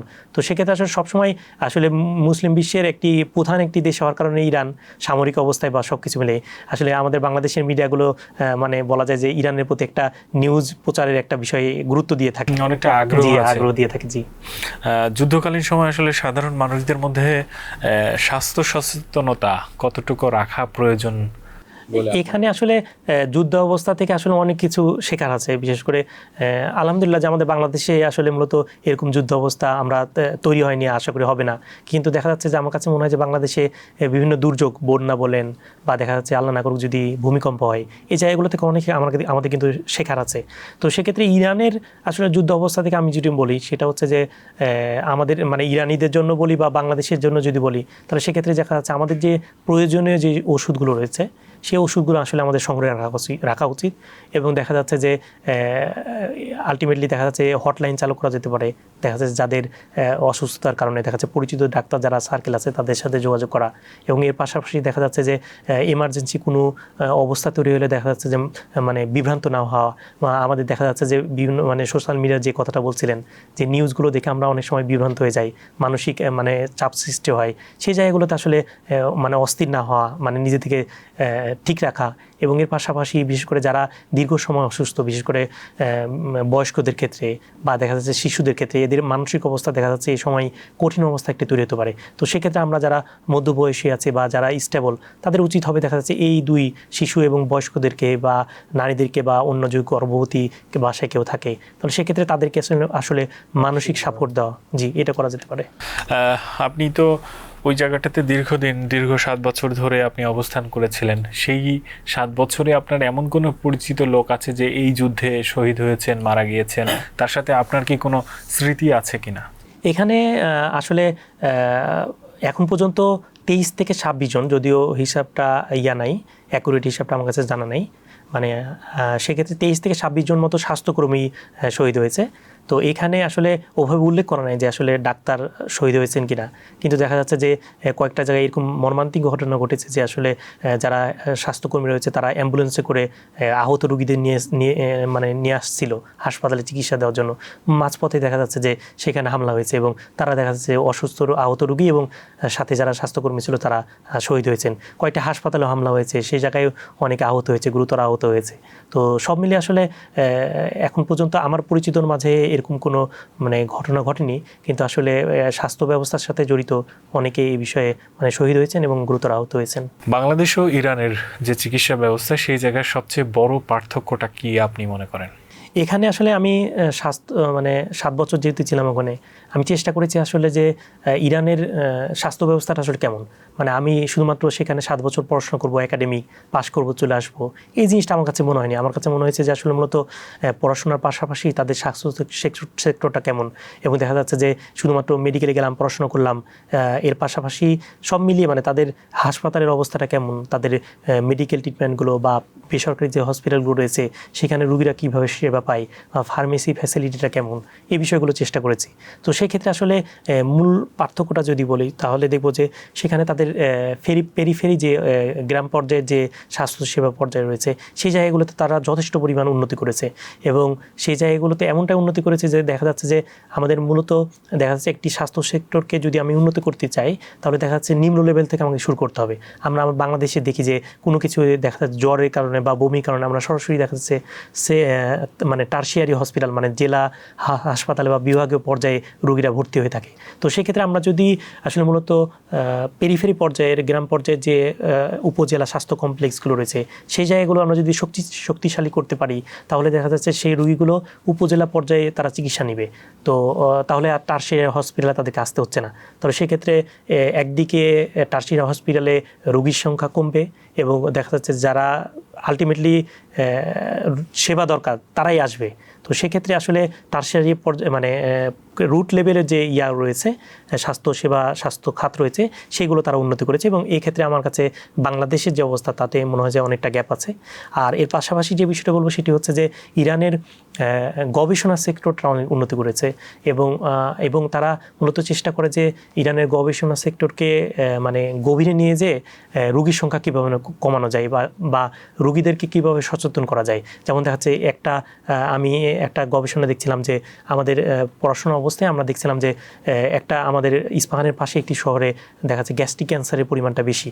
তো আমরা সেখানে কয়েকজন আমাদের পাশে ছিল, তারা সেখানে গবেষণা করে দেখা যাচ্ছে যে সেখানে মূলত কাবাবের পরিমাণটা অনেকটা বেশি ছিল, কাবাব খাওয়ার পরিমাণ। তো তারপরে সেই কাবাবের যে ধোঁয়াটা থাকে এটা হচ্ছে ক্যান্সারের একটি কারণ।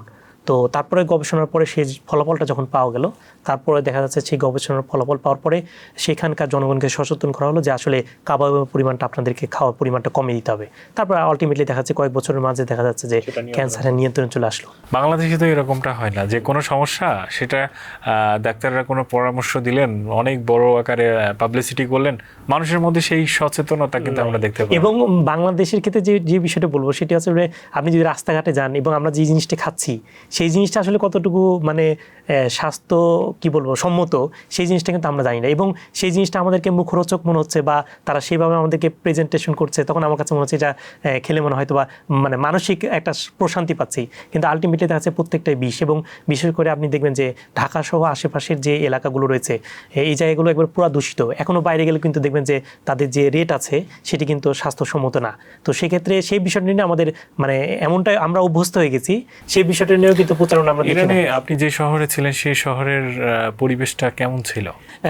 ইস্পাহানে একটি বড় শহর এবং সেখানে বলা যায় সৌন্দর্যের ক্ষেত্রে অনেকটা সুন্দর ছিল, সেখানেও দূষিত আবহাওয়া ছিল। কিন্তু আমরা সবসময় একটা বিষয় দেখেছি যে সেখানে যদি মানে স্বাস্থ্যের ঝুঁকির মানে অবস্থা তৈরি হতো বায়ু দূষণের ক্ষেত্রে, সেক্ষেত্রে দেখা যাচ্ছে যে শিশুদের স্কুলগুলো বন্ধ করে দিত, তাদের মিডিয়াকে ব্যবহার করতো এবং মিডিয়াতে বলে দিত যে আজকের এই আবহাওয়া এবং আপনারা বের হবেন না। এবং দেখা যাচ্ছে বয়স্ক যারা বিশেষ করে অ্যাজমা রোগী আছে তাদেরকে সতর্ক করে দিত যে আপনাদের আজকের এই অবস্থা, আপনারা যদি মানে একান্তই বের হতে হয় দেখা যাচ্ছে মাস্ক ব্যবহার করুন এবং দেখা যাচ্ছে পারতপক্ষে আজকে বের না হয় পরের দিন আপনি আপনার কাজগুলো মানে বের হওয়ার জন্য বের হয়ে কাজ করুন এইভাবে। আচ্ছা, আমরা আপনার কাছে আরেকটা বিষয়ে কথা বলবো, সেটি হচ্ছে ইরানে এখন যে বাংলাদেশি শিক্ষার্থীরা যারা রয়েছে তাদের উদ্দেশ্যে আপনার কিছু বলার আছে কিনা? আসলে বাংলাদেশি শিক্ষার্থী ইরানে যারা রয়েছে তারা আসলে এখন দেখা যাচ্ছে অনেকেই ফিরে আসছিল। তো আলটিমেটলি এখনও পরিস্থিতি কিন্তু যুদ্ধ পরিস্থিতি ওভাবে হয়নি। তো সেক্ষেত্রে আসলে কিছু আবার ফিরে গেছে। তো যারা ওইখানে ছিল তাদের আসলে দেখা যাচ্ছে যে এখন যেহেতু যুদ্ধ অবস্থা একটু করছে মানে নর্মালাইজ বলা যায়। তো সেক্ষেত্রে আসলে শিক্ষা ব্যবস্থার ক্ষেত্রে আসলে একটা নির্দিষ্ট টার্ম থাকে যে আমার এই সময়ের মাঝে আমার শেষ করতে হবে। তো সেক্ষেত্রে যদি বাসায় ফিরে তাহলে দেখা যাচ্ছে একটা গ্যাপ পড়ে যেতে পারে। তো সেক্ষেত্রে যারা ওখানে আছে এখন অবস্থা যেহেতু ভালো, তারা মানসিক স্টেবিলিটি তাদের মাঝে যদি তৈরি হয় তাহলে দেখা যাচ্ছে ঠিক সময়ের মাঝে তারা পড়াশোনা করে দেশে ফিরতে পারবে এবং দেখা যাচ্ছে পরিবারের সাথে সবসময় যাতে করে কানেক্টেড থাকা যায় এবং তাদের মানে নিরাপদ স্থানে, সবসময় বলবো যে নিরাপদ স্থানে থাকার জন্য তাদেরকে অনুরোধ করব। এবার আমরা একটু আসবো ইরানের যে বিপ্লব রয়েছে, ইরানের যে ওখানকার যে পরিবেশ এবং সংস্কৃতি সেই বিষয় নিয়ে একটু কথা বলার জন্য, যেহেতু আপনি দীর্ঘদিন ধরে ওইখানটায় ছিলেন। ইরানের জনগণ আসলে ইসলামিক বিপ্লব নিয়ে কেমন ধারণা পোষণ করে? এটা আসলে মূলত ইরানের ইসলামী বিপ্লব নিয়ে কথা বলতে অনেক সময়ের বিষয়। তো এখানে যেটা বলবো সেটা হচ্ছে আসলে বয়স, শ্রেণী এবং অঞ্চল ভেদে পার্থক্য তাদের মাঝে রয়েছে। যে বিশেষ করে 1979 সালে যখন বিপ্লব হলো তখন তাদের মাঝে মানে এমনটা অবস্থা তৈরি করা হয়েছিল যে এই বিপ্লবটা হচ্ছে যে তাদের দেশকে রক্ষার জন্য এবং পশ্চিমা বিশ্বের বিপক্ষে একটি প্রতিরোধ বিপ্লব একটা হিসাবে তাদের মাঝে তৈরি করা হয়েছিল। এবং সেক্ষেত্রে দেখা যাচ্ছে যে শিশু থেকে শুরু করে মানে সর্বোচ্চ বয়স্ক পর্যন্ত তারা আসলে মূলত এই যুদ্ধে অংশগ্রহণ করেছিল এবং অনেক শহীদ হয়েছে। তো সেই বলা যায় যে দেখা যাচ্ছে সেই যুদ্ধের পরে যখন ইরাকের সাথে যুদ্ধ হলো তখনও দেখা যাচ্ছে সেই শহীদের যে ধারাটা ছিল সেই ধারাটা কিন্তু তাদের অব্যাহত ছিল। তো সেক্ষেত্রে তাদের মাঝে মানে সেই সময় যারা জন্মগ্রহণ করেছে তাদের মাঝে আসলে মূলত এই অবস্থাটা মানে তাদের মাঝে ইসলামী বিপ্লবটাকে ধারণ করার পরিমাণটা অনেকটাই বেশি ছিল। আর এরপরে যে বিষয়টি বলবো সেটা হচ্ছে যে দেখা যাচ্ছে 1980 সাল থেকে বা পরবর্তী প্রজন্ম দেখা যাচ্ছে এখন যারা বলা যায় যে জেনজি যে প্রজন্মটা রয়েছে তাদের মাঝে আসলে মূলত এখন যারা রয়েছে তাদের মাঝে একটা অস্থিরতা রয়েছে যে অর্থনৈতিক অবরোধ যে বিষয়টি রয়েছে বা প্রত্যেকটা জিনিসের দাম বেড়ে যাচ্ছে বা তারা মনে করছে যে আমাদের তেলের পরিমাণটা এত বেশি, আমাদের অবস্থা তো আসলে ইউরোপের মতো হওয়া উচিত ছিল বা আমি যে জিনিসটা চাচ্ছি সেটা তো আমাদের আরও কমে পাওয়া উচিত ছিল। সেক্ষেত্রে দেখা যাচ্ছে যে ইরানের যে সরকার রয়েছে তার বিরুদ্ধে কিছুটা মনোভাব রয়েছে। কিন্তু এখানে যে বিষয়টি বলবো সেটা হচ্ছে যে ইরানের যে সরকার ব্যবস্থা রয়েছে সেখানে হচ্ছে একটি সংস্কারপন্থী এবং কট্টরপন্থীর একটি বিষয় রয়েছে। তো সেক্ষেত্রে এখন যেহেতু আপনার সংস্কারপন্থী ইব্রাহিম রাইসি উনি হচ্ছে প্রেসিডেন্ট, তো সেক্ষেত্রে তারা মানে সংস্কারপন্থী আর কট্টরপন্থী যদি একটু উদাহরণ দিই বোঝানোর জন্য, যে কট্টরপন্থী হচ্ছে তারা চিন্তা ভাবনা করে যে আমরা পশ্চিমা বিশ্বের সাথে কখনোই কম্প্রোমাইজ করব না, তারা তাদের নিজেদের সক্ষমতা বাড়িয়ে ইরানকে এগিয়ে নিয়ে যাবে। আর সংস্কারপন্থী যারা তারা চিন্তা ভাবনা করে যে আসলে মূলত নিজেদের অর্থনৈতিক অবস্থাকে কীভাবে উন্নত করা যায় পশ্চিমা বিশ্বের সাথে দেখা যাচ্ছে কিছুটা কম্প্রোমাইজ করে বা তাদের সাথে আলোচনা করে, এটা তারা চিন্তা ভাবনা করে। তো সেক্ষেত্রে আসলে এই প্রজন্ম এখন যে প্রজন্ম রয়েছে তাদের মাঝে দেখা যাচ্ছে যে ইরানের সরকারের প্রতি বা ইরানের ইসলামী বিপ্লবের প্রতি একটা এই অবরোধের কারণে একটি নেগেটিভ ধারণা রয়েছে। যদিও বলা যায় যে আপনারা দেখেছেন যে যখন রিসেন্টলি যে এই যুদ্ধটা চলছে এই সময় দেখা যাচ্ছে যেদিন হামলা হচ্ছে তখন রাস্তায় শত হাজার হাজার লক্ষ লক্ষ মানুষ কিন্তু সেখানে রাস্তায় রাজপথে নেমে এসেছে যুদ্ধের মানে হামলার ভয় না করে। তো সেক্ষেত্রে এটাও একটা বার্তা যে আসলে এই প্রজন্ম ইরান সরকারের মানে কিছু কিছু কাজে বলা যায় যে নেগেটিভ ধারণা পোষণ করলেও দেখা যাচ্ছে যে তাদের দেশকে রক্ষার জন্য তারা এক রয়েছে। আর এর পাশাপাশি যারা রক্ষণশীল রয়েছে বিশেষ করে ধর্মীয় যারা চিন্তাভাবনা লালন করে তারা হচ্ছে আসলে পুরোটা একবারে বলা যায় যে ইরানের ইসলামী বিপ্লবকে নিজেরা ধারণ করে থাকে। ইরান বিপ্লব এত দীর্ঘ সময় ধরে টিকে আছে কিভাবে আপনার কাছে মনে হয়?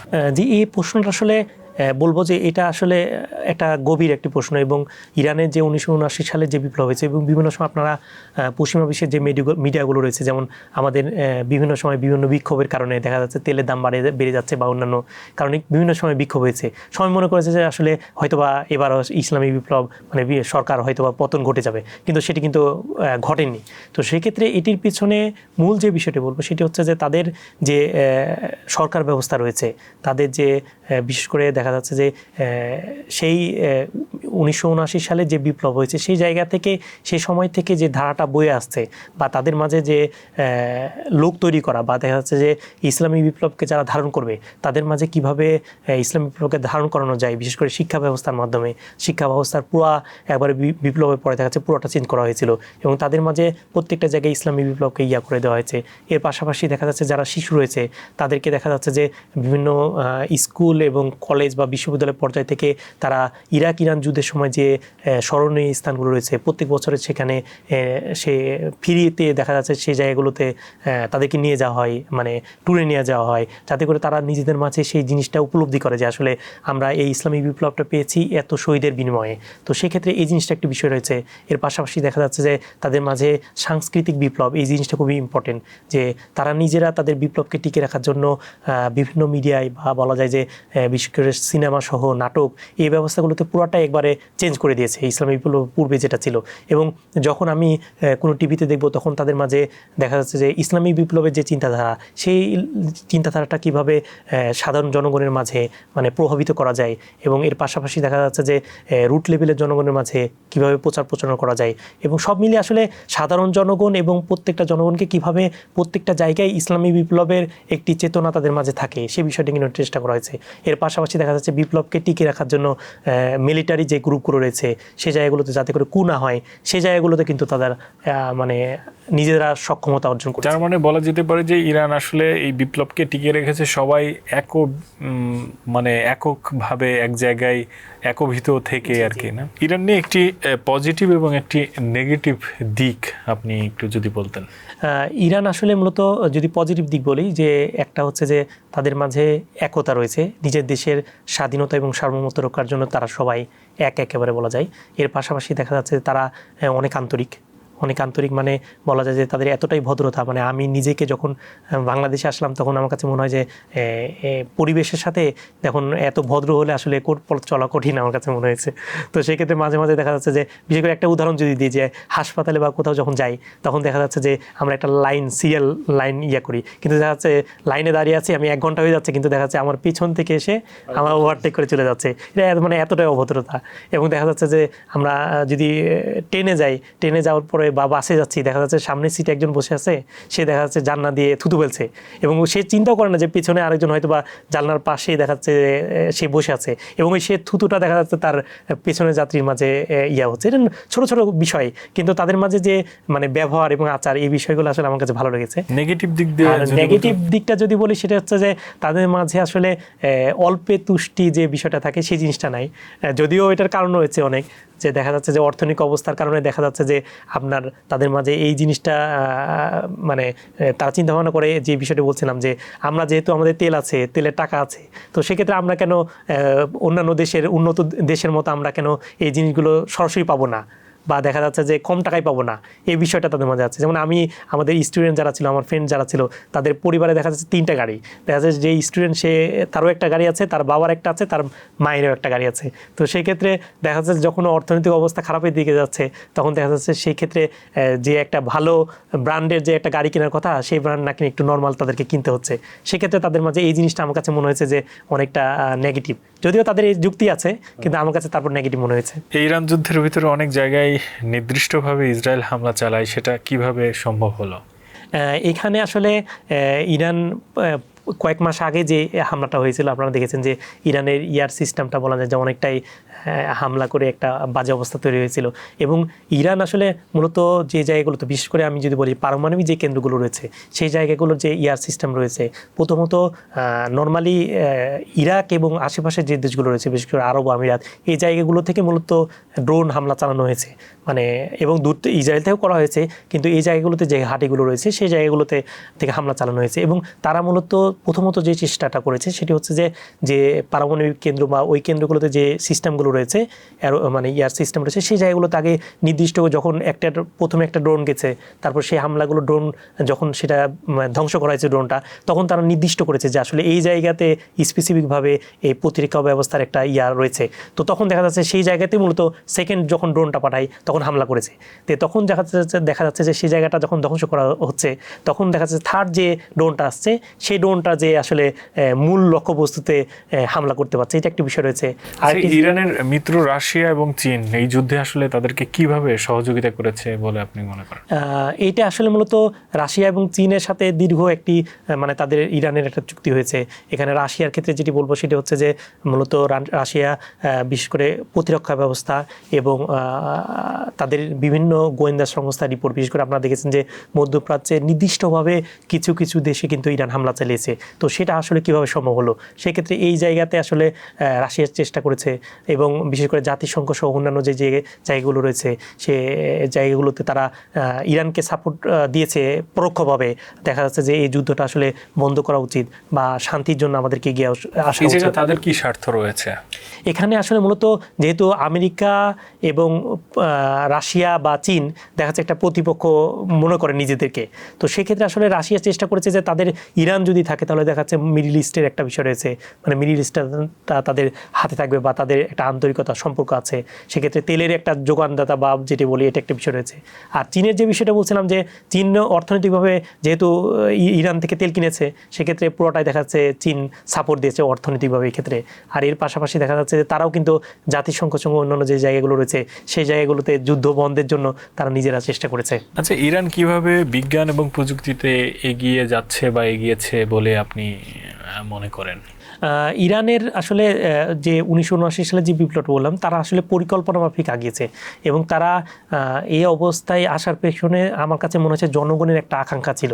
তারা চেষ্টা করেছে যে আসলে আমরা শুধুমাত্র আমাদের বেতন দিচ্ছে, বেতনভুক্ত আমি কর্মচারী তাই আমি ডিউটিতে যাব বা আমি অফিসে যাব চলে আসবো এরকম না। তারা চেষ্টা করেছে যে আসলে আমাদের এই যে জায়গা থেকে দেশকে কিভাবে উন্নত করা যায়, কিভাবে দেখা যাচ্ছে যে বিজ্ঞানী তৈরি করা যায় বা দেখা যাচ্ছে যে কিভাবে আমরা এই জায়গাগুলোতে ক্যাপ করতে পারি। দেখা যাচ্ছে যে আমি আমার ইউনিভার্সিটির কথাই বলি যে সেখানে সরকারি কোনো চাপ নেই, কিন্তু তারা চেষ্টা করেছে একটা সাবজেক্ট নাই, দেখা যাচ্ছে তেহরানের শুধুমাত্র একটা সাবজেক্ট রয়েছে, কিন্তু তারা চেষ্টা করেছে যে যদি আমি আমার ইস্পাহান মেডিকেল বিশ্ববিদ্যালয়ে দেখা যাচ্ছে এই সাবজেক্টটা নিয়ে আসতে পারি, দেখা যাচ্ছে যে এইখান থেকে আরও আমি 10-15 জন বিজ্ঞানী আমি তৈরি করতে পারবো, বা দেখা যাচ্ছে সেখান থেকে আমরা 10 জন নতুন এই সাবজেক্টের প্রতি মানে আকৃষ্ট করতে পারবো। তো সেক্ষেত্রে এই জায়গাগুলো তারা নিজ থেকে কিন্তু প্রজেক্ট তৈরি করে বা নিজ থেকে আগ্রহ দেখায়। তো এই জায়গাটা একটা ভালো ভূমিকা আছে। তার সাথে সাথে যে বিষয়টা বললাম যে রিসার্চের যে বিষয়টা, সেই জায়গাগুলোতে তারা এতটা ইমপ্রুভ করেছে যে আসলে এমনও হয়েছে যে আমি যখন একটা আমার রিসার্চ পেপার তৈরি করতে গেছিলাম তখন দেখেছি যে আসলে রিসার্চের টপিকের ক্ষেত্রে দেখা যাচ্ছে যে আমি আর মূলত ইস্পাহানের টপিক পাচ্ছি না, তখন দেখা যাচ্ছে একটা এলাকা কেন্দ্রিক একটা টপিক নির্ধারণ করতে হচ্ছে। মানে ইস্পাহানের ওই টপিকে অলরেডি রিসার্চ হয়ে গেছে, আমাকে একটা টপিক একটা গ্রাম নির্দিষ্ট করতে হচ্ছে যে এই জায়গাতে এই রোগীগুলো কতটা পরিমাণ আছে। তো সেই ক্ষেত্রে একবারে রুট লেভেল পর্যন্ত তারা কিন্তু সময় সময় চলে যাচ্ছে। তো সেক্ষেত্রে আসলে এই জায়গাগুলোতে আসলে ইরান মানে অর্থনৈতিক অবস্থা এতটা উন্নতি করেছে যেটা আমাকে মানে এখনও অভিভূত করে, কেন আমরা পারছি না এই বিষয়টি চিন্তা করলে। সবশেষের দিকে আমরা একটি প্রশ্ন আপনার কাছে করব, সেটা হচ্ছে ইরানে নারী স্বাধীনতা কেমন, নারী স্বাধীনতার বিষয়টা? এটা আসলে আমি যেটা মনে করি যে আসলে নারী স্বাধীনতার বিষয়টা আসলে বিভিন্নভাবে বিভিন্ন জন ব্যাখ্যা করতে পারে, কিন্তু আমার কাছে যেটি মনে হয় যে আসলে নারী স্বাধীনতা বলতে দেখা যাচ্ছে একজন নারী বাসার বাইরে যাচ্ছে রাত 10টা 11টা 12টা বা রাতে যে কোনো সময়, এটি সে কি নিরাপদ কিনা এটা আমার কাছে মনে হয়। এর পাশাপাশি আমাদের বাংলাদেশে পশ্চিমা মিডিয়া যে বিষয়টি করে যে আসলে মূলত মনে করে যে পোশাকের স্বাধীনতাটা আসলে নারী স্বাধীনতার মূল একটা বিষয় তারা মনে করে, কিন্তু আমার কাছে এটা আমার পার্সোনালি অনেকের ওপিনিয়নকে আমি তাদেরকে মানে তাদেরকে সম্মান জানাই তাদের ওপিনিয়নকে, কিন্তু আমার কাছে নিজেকে মনে হয় যে আসলে নারী স্বাধীনতা বলতে যে সে নিরাপদ কিনা। এবং পাশাপাশি আমি যদি বলি যে আমাদের ইসমাইল মেডিকেল বিশ্ববিদ্যালয়ে যদি বলি, দেখা যাচ্ছে লাইব্রেরিতে দেখা যাচ্ছে 10 জন যদি কর্মচারী থাকেন সেখানে দেখা যাচ্ছে যে 8 জনই হচ্ছে মেয়ে। তো আমার কথা হচ্ছে যে এবং আমাদের মেডিকেলের শিক্ষার্থী যারা ছিল তাদের মাঝে 70% হচ্ছে মেয়ে শিক্ষার্থী। তো সেক্ষেত্রে তারা ইরানের স্বাধীনতা ভোগ করছে না। অবশ্যই তারা যখন কর্মক্ষেত্রে যাচ্ছে তারা কারো তাদের কলিগের মাধ্যমে হ্যারাসমেন্ট হচ্ছে না, এগুলো তো আমার কাছে মনে হয় যে নারী স্বাধীনতা। তো সেই ক্ষেত্রে আমার কাছে মনে হয়েছে যে আমরা যদি পোশাকের বিষয়টা বাদ দিই তাহলে আমার কাছে মনে হয় যে ইরান আসলে একটা মডেল, যে ইসলামে নারী স্বাধীনতা কতটুকু দিয়েছে সেই জিনিসটা যদি কেউ মনে করে যে আমরা দেখতে চাই তাহলে সেক্ষেত্রে ইরান দেখতে পারে। এবং আমি এই ক্ষেত্রে যে বিষয়টা বলবো সেটা আসলে পশ্চিমা মিডিয়া যেগুলো রয়েছে সেই জায়গাগুলোতে দেখে আসলে ইরানকে যদি কেউ মনে করে যে ইরানে এমন বা ইরানের নারী স্বাধীনতা বলা যায় যে আটকে দেওয়া হচ্ছে, সেক্ষেত্রে আমার কাছে মনে হয় যে এটি ভুল হবে। সবশেষ একটি বিষয় আপনার সাথে কথা বলবো, সেটা হচ্ছে আপনি গত বইমেলায় একটি আপনার বই বের করেছেন আমার হাতে, সেই বইটি রয়েছে ইরান থেকে ডাক্তার হওয়ার গল্প, কামরুজ্জামান নাবিল। এই বইটি আসলে লেখবার পিছনের আসলে ঘটনাটা কি, পেছনের গল্পটা আমরা একটু আপনার কাছ থেকে জানতে চাই। এই বইটি আসলে মূলত 7 বছর যে আমি ইরানে ছিলাম, তো এখানে থাকার পর আমার কাছে মনে হয়েছে যে আসলে এই জিনিসগুলো আসলে মূলত বিভিন্ন মাধ্যমে প্রচার করা যেতে পারে। আমি দেখা যাচ্ছে ফেসবুকে পোস্ট দিচ্ছি, অন্যান্য মানুষ হয়তো বা জানতে পারবে, কিন্তু আমার কাছে মনে হয়েছে যে এখানে বসে আপনার সাথে কথা বলছি হয়তো বা দেখা যাচ্ছে এর মাধ্যমে আপনার এই মিডিয়ার মাধ্যমে অনেকে এই বিষয়গুলো জানতে পারবে ইরানের অবস্থা সম্পর্কে। তো সেক্ষেত্রে আমার কাছে মনে হয়েছে যে যদি আমি একটা বই লিখি, দেখা যাচ্ছে অনলাইনে থাকলে সেটি আর্কাইভ কখনো নাও থাকতে পারে, কিন্তু বই লিখলে দেখা যাচ্ছে সেটি স্থায়ীভাবে একটা সংরক্ষিত হবে। এটা কি আপনার প্রথম বই? জি, এটি আমার প্রথম বই এবং আমি আসলে চেষ্টা করেছি যে আসলে ইরানে থাকা অবস্থায় যে অভিজ্ঞতাগুলো হয়েছে সেগুলো, এবং এর পাশাপাশি একটা জিনিস সবসময় আমাকে মানে অনুপ্রেরণা দিয়েছে, সেটি হচ্ছে যে আসলে আমরা মূলত সব কিছুই দেখি দেশের বাইরে যাই, আমাদের অনেকেই দেখা যাচ্ছে দেশের বাইরে যায়, কিন্তু আসলে সেই জিনিসগুলো আসলে আমার নিজের মাঝে রাখছি না, সেই জিনিসগুলো আমি ছড়িয়ে দিচ্ছি, এটা আমার কাছে মনে হয়। এবং আমি যখন ইরানে স্কলারশিপ পেলাম তখন আমার কাছে মনে হচ্ছে এটি আমার আল্লাহর পক্ষ থেকে একটি রহমত আমার কাছে মনে হয়েছে। এবং এই রহমতটাকে আমি কতটুকু মানুষের মাঝে বিলে দিতে পারবো, বা আমার এই যোগ্যতাটা, আমি MBBS ডিগ্রি করেছি বা দেখা যাচ্ছে চিকিৎসা ব্যবস্থায় দেখেছি, ইরানে কি দেখেছি, এই জিনিসগুলো কতটুকু মানুষের মাঝে পৌঁছে দিতে পারবো, এই জিনিসটা আমার কাছে মনে হয়েছে হয়তো আমি এখানে ঋণী থেকে যাব। সেক্ষেত্রে রবের যে আমাকে যে স্কলারশিপের মাধ্যমে ইরানে পড়ার সুযোগ দিয়েছে, সেটির মাধ্যমে দেখা যাচ্ছে, এই বইটির মাধ্যমে দেখা যাচ্ছে অন্যদেরকে জানিয়ে আমার নিজের ওই ঋণটা শোধ করা, যদিও ওটা সম্ভব হবে না, কিন্তু তারপরে একটি চেষ্টার একটা প্রয়াস ছিল। দর্শকের উদ্দেশ্যে, আমাদের নিউজ এক্সপ্রেসের উদ্দেশ্যে আপনি যদি কিছু বলতেন। আপনাদেরকে ধন্যবাদ জানাচ্ছি যে আজকের এই আয়োজনে আমন্ত্রণ জানানোর জন্য, এবং আশা করি যে আসলে বইয়ের বিশ্বের যে অবস্থা রয়েছে, বিশেষ করে মুসলিম বিশ্বের, এবং দেখা যাচ্ছে যে যারা মেডিকেল সেক্টরে যারা আছে বা মেডিকেল সচেতনতা হওয়ার জন্য মানে সাধারণ জনগণ রয়েছে, সেই জায়গাগুলোতে আপনারা নিজেদেরকে আরও সম্পৃক্ত করবেন এবং বিভিন্ন আয়োজনের উদ্যোগ নেবেন, এবং সর্বোপরি সবার জন্য শুভকামনা। আপনাকে অসংখ্য ধন্যবাদ আমাদের সাথে সময় দেওয়ার জন্য, আমাদের সাথে আমাদের স্টুডিওতে উপস্থিত হয়ে আলোচনা করবার জন্য। দর্শক, আপনাদেরকেও অনেক অনেক শুভকামনা এবং অনেক অনেক ধন্যবাদ আমাদের সাথে থাকবার জন্য। আমরা আজকে এই পর্বটি এখানেই শেষ করছি। আগামীতে অন্য কোনো বিষয় নিয়ে, অন্য কোনো টপিক নিয়ে আপনাদের সামনে আসব। সেই পর্যন্ত ভালো থাকবেন, সুস্থ থাকবেন। ধন্যবাদ।